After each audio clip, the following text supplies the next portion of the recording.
Hello and welcome to an Everyday Canines video. In this episode I want to talk to you about some of the terms that we use for jumps and the different styles of jumps you will come across in competition. So this is a single jump. Let me move this out of the way. Single jump is 2 wings. Remember, these are our wings, and a pole across the middle. This is your bog standard jump. You'll see loads of these on the course. The other form of jump you will come across and see is what we call a spread. In a spread you have 4 jump wings effectively. You have 2 jumps, one set behind the other. The front jump is always got the pole set at a lower height than the one at the back.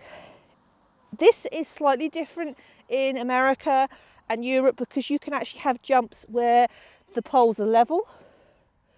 So they look something like this.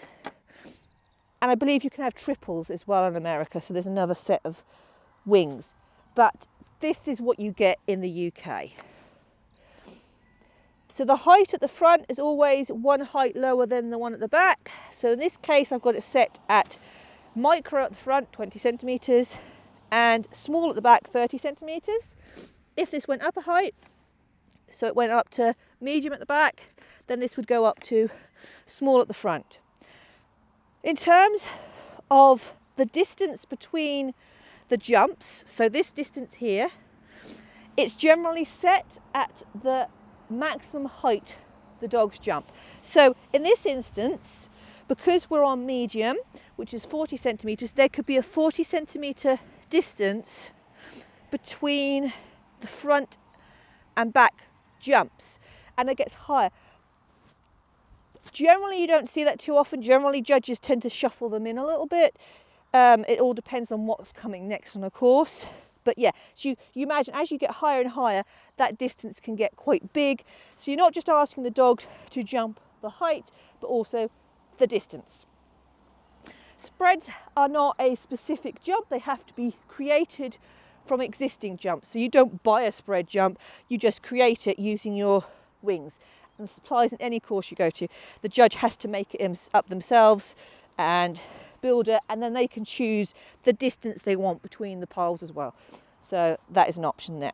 The next thing to talk about is the front and back of a jump, also known as the face of the jump and the back of the jump. So you'll hear this when we're talking in agility. We're saying to you, take the face of the jump. What's the face of the jump? Effectively, it is the front of a jump. Now that's fairly obvious when you've got something like a spread, because there's only one way you can jump this. But when we go back to a single jump, it becomes slightly more confusing, because now, depending on the direction I'm coming at, depends on the front or face of the jump.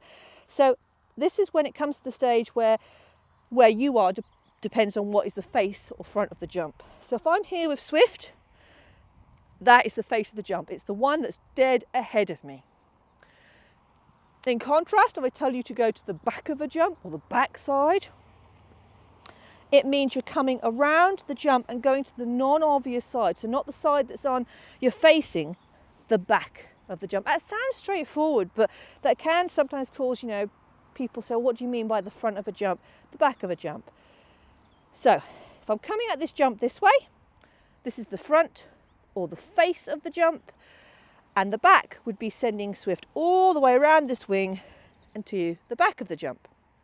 Just to make things a little bit confusing, if Swift was there and I was here and she was following me, she's taking the front and face of the jump, because it's not so much about where I am as where she is, what side she can see.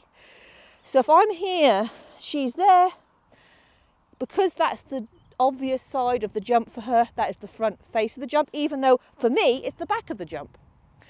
Conversely, if she's there and I needed to come to this side of the jump, it is the back of the jump for her. And you need to know these things because later on, as you're developing cues for your dog to know different things, you're going to need how to do that. In a competition or on a course plan or anything like that, the number indicates the side of the jump you take. So the number will always be set on the side you will need to be taking on. So if the number is there, this is the side of the jump I take. If the number is there, then I know that I've got to ask my dog to come around the wing and take it. So it's one of the things that as you get more used to these, it comes naturally. You know what you're going to do. You can see the line to predict. But certainly at an early stage that can seem a bit confusing. I remember when I first started, I didn't even know that you could come to the back of a jump. I thought you always had to take it straight on. So that is your main things for understanding the terminology of jumps. And now we're going to look at some of the more complicated phrases you'll hear and the different ways you can actually go over a jump. I hope you've enjoyed this Everyday Canines video, and if you have, you might have subscribed to the YouTube channel, and you can check us out on Instagram and Facebook. You can ask questions on the Facebook page or Instagram, and I will endeavour to answer them. So if there's anything here you're not sure about, just ask. Of course, you can also put in the comments on the YouTube channel. And I hope to see you all again very, very soon.